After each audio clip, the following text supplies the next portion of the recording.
Hello everyone, welcome back to my channel Tutelage, a guide to learner. Here, this is Sriparna. I hope all of you are learner. We have already discussed in my last session introduction about higher education system and institutions of higher learning and education in ancient India.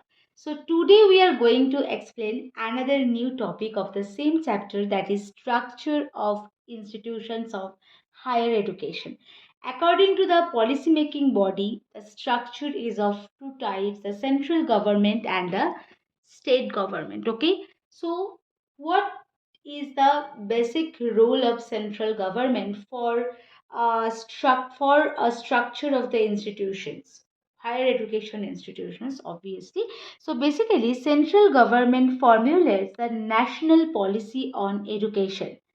The Ministry of Human Resource Development has departments for school education, higher education. So central government and UGC work together and coordinate activities for the promotion of the higher education. So basically central government formulates national education of policy. So NEP. Okay, so central government formulates that policy, and the central government and UGC work together and coordinate with different types of activities which are basically related for the promotion of the higher education. Okay, now going to the second part, that is the state government. So state government basically work for the promotion of the school and higher education. So, central government and UGC work together and coordinate activities for the promotion of the higher education. So, central government's works basically related with the higher education. Okay, and the state government basically related with the school education and higher education both. So, central government work for the promotion of school and higher education.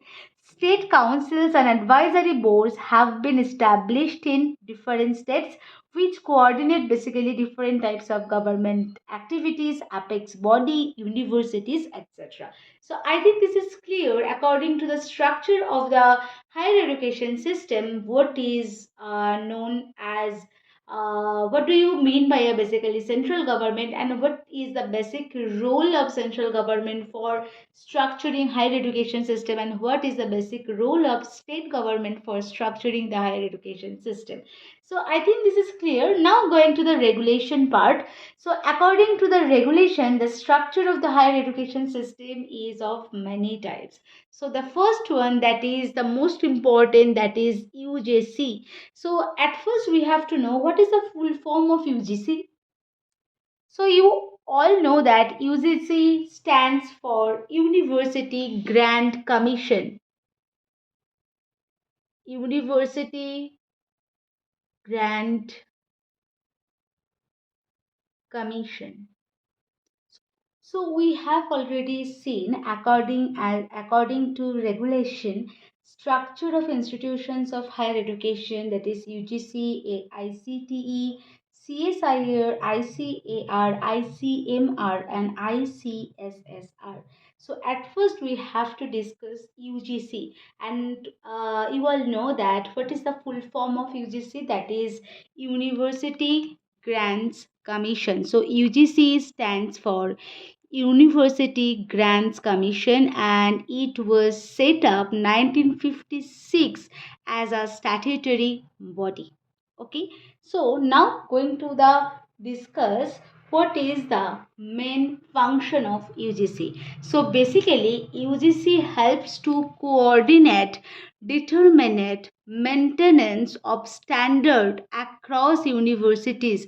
That means it helps to coordinating different types of university. It helps to determining different types of university. It helps to maintaining of standards between different universities, among different universities. So at first we have to know different universities means. So university is of many types. So here we can see there are 5 types of universities. The first one, that is central university, second one is state university, third one is deemed to be university, fourth one is private university, and last one, that is meta university. We all know that central university, state university, private university, but we don't have any information about deemed to be university and meta university. So we will discuss all types of university. Okay, so at first we have to discuss the central university, and you all know that central university is established by an act of the Parliament and works under the purview of the Department of Higher Education under the Ministry of Human Resource Development. I think this is clear. So basically, a university is established by the central government. So that is called the central university. So central university is established by an act of the parliament and works under the purview of the Department of Higher Education under the Ministry of Human Resource and Development. Okay. Now going to the second type, that is state university. So obviously state university is one kind of university which is established by the state, which is established by an act of the state and receives funds from the state government. So central university basically receives funds from the central government, and state university receives funds from the state government. And state universities are also eligible for receiving funds and assistance from center also. Okay, so central university always receives funds from the central government, but state university receives funds from the state government as well as the central government. I think what do you mean by a central university and state university is clear to everyone. So now going to the next type, that is deemed to be university. So learner, if you like my session, so please hit the like button and share my videos with your near ones, friends and family. Okay, what do you mean by a deemed to be universities? The central government can declare a high performing institute as deemed to be universities under section 3 of UGC Act 1956. So it is under section 3 of UGC Act. Okay. So the first function of UGC, that is it helps to coordinate determining maintenance of standard across different universities. And now going to the different universities. So central universities, state universities, and third one is deemed universities. So deemed universities, basically central government can declare a high performing institute, that is known as deemed to be universities, and these are recommends by UGC also. Okay, so these enjoy all the powers of universities, but these type of university cannot affiliated colleges. That is the basic differences between central university and deemed to be university. So central university basically enjoy all power of the university, and he affiliates, sorry, these universities basically affiliate colleges, different types of colleges, but deemed to be universities can't affiliate colleges. Okay, so now going to the fourth type of universities, that is private universities. So, private universities, basically all universities, all the institutes are approved by UGC, but these can grant degrees to students, frame the syllabus and admission procedure, etc. These are usually sponsored by a registered company or a trust or a registered society. So such type of university cannot affiliate colleges and cannot have off campus institutes. So private universities is established by an act of the registered society, registered company or a trust. So that type of university is called the private university, and such universities can't affiliate colleges and can't have off-campus institutes. And now going to the last type of university, that is meta university. So what do you mean by a meta university, learner? Do you know any idea? Do you have any idea? So UGC came up with the concept of meta universities during the 12th five-year plan, and such universities will be free from any physical boundary, any constraints, and these can operate in digital space. So that is called, the digital university is called the meta university. So UGC came up with the concept of meta university recently. Okay, and there is no physical boundary, there is no constraints actually. So what is the basic aim of the meta university? So basic aim is to share learning resources among different universities with use of latest technology and provide a platform for communication, okay, collaboration, cooperation. So it helps to share learning resources among different universities with the use of latest technology.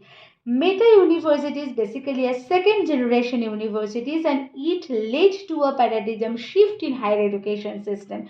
This help in benefiting from the innovations, and they will add an element of the flexibility because it can operate in the digital space only. So that's why it has one of the most important nature characteristics, that is flexible characteristics, okay, and it will help optimize scarce resources. So in January 2013, University of Delhi and the Jamia Millia Islamia started 2-year joint program for Master of Mathematics Education, and that is under the Meta University. So because here two universities work together, University of Delhi and Jamia Millia Islamia University. Okay, so university will be free from, when those universities will free from any physical boundary, any constraints, and they can operate in a digital space, those type of universities is called basically a meta universities. I think this is clear what you mean by a central university and what do you mean by a state deemed to be private and meta university. I think this is clear. So now going to the next function of UGC. So now going to the next function of UGC, that is it helps to disburse funds for grants, scholarships, etc. So UGC helps to disburses funds for grants and scholarships. Okay. Now going to the the third function of UGC. So basically, this is not a function. This is the organizational structure of UGC. Okay. So the structure, the first man of these institutions, of these organizational body, so that is a chairman, and now going to the vice chairman and other members. So basically other members are included secretary, financial advisors, legal advisors, etc. Okay, so main office of UGC, which is established.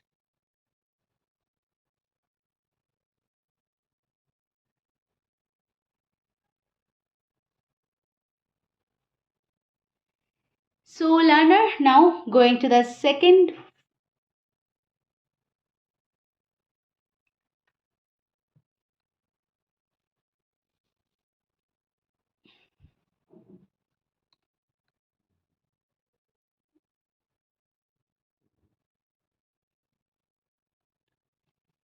So now going to the next function of UGC. So UGC basically helps to disburses funds for grants and scholarship, and we all know that.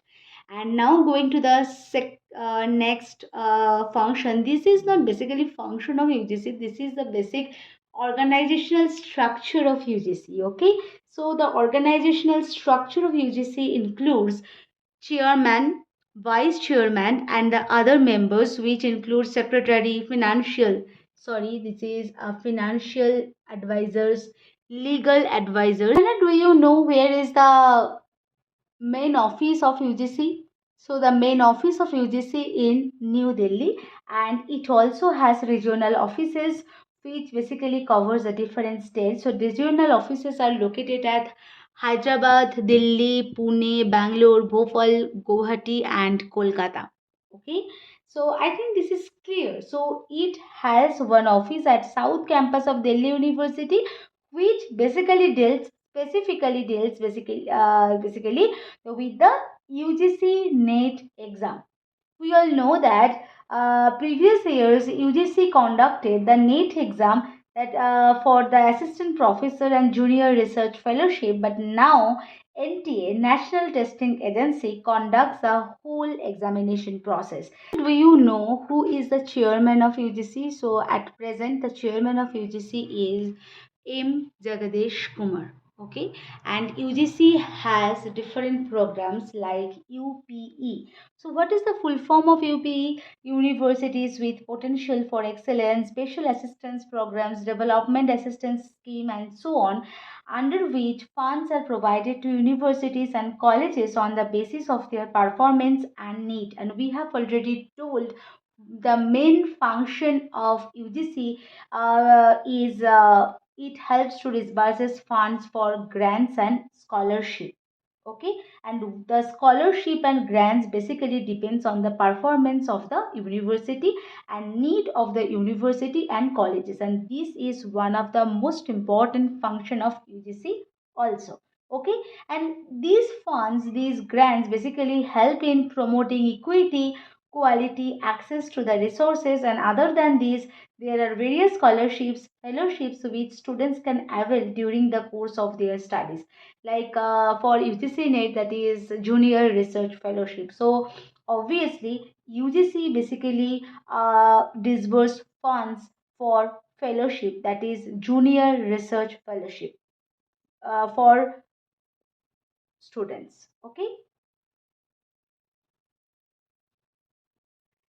So, do you know, Lanner, who is the chairman of UGC Net? So, UGC Net's chairman is M. Jagadesh Kumar, and UGC has different types of programs like UPE. So, University with Potential for Excellence, special assistance program, that is called SAP, and development assistance schemes and so on, under which funds are provided to universities and colleges on the basis of their performance and need. We have already told UGC, one of the main function of UGC, it helps to disburse funds for grants, scholarship, etc., and that funds basically depends on the need and performance of the universities and colleges. Okay, and such funds helps in promoting equity, equality and access to the resources also. Other than this, there are various types of scholarships and fellowships which students can avail during the course of their study, like Junior Research Fellowship. You will know that Junior Research Fellowship, that is that funds basically comes from UGC, University Grants Commission. Okay, and now going to the last function of University Grants Commission or UGC, that is it helps to upload the list of fake universities. Basically UGC also keeps an eye on the universities and colleges, obviously, so that's why it uploads a list of fake universities on its website to create awareness among students to be wary of such institutes. So that's why it helps to upload of fake universities, and which is one of the most important function of UGC. So what are the main functions of UGC? So basically UGC helps to coordination, determination, maintenance of standards across universities. It helps to disburse funds for grants, scholarship, fellowship. It helps to conduct the NET exam for assistant professor and junior research fellowship. It helps to conduct different types of programs like universities with potential and excellence, special assistance programs, development assistance schemes, etc.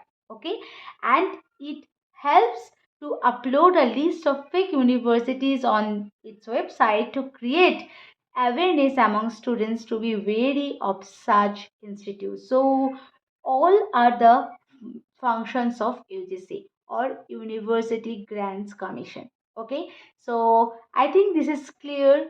What do you mean by a UGC and what is the full form of UGC and who is the chairman of UGC, where is the main office of UGC, and name of the regional offices of UGC. Okay, so I think all things are clear to everyone. Okay, so now move on to the next concept. Already told, according to the regulation, the structure of the higher education system. The first one is UGC, second one is AICTE, CSIR, ICAR, ICMR, and ICSSR. So we have already told a detailed discussion on UGC, and you all know that what is the full form of UGC. So UGC stands for University Grants Commission. And now going to the another thing, that is AICTE. So at first we have to know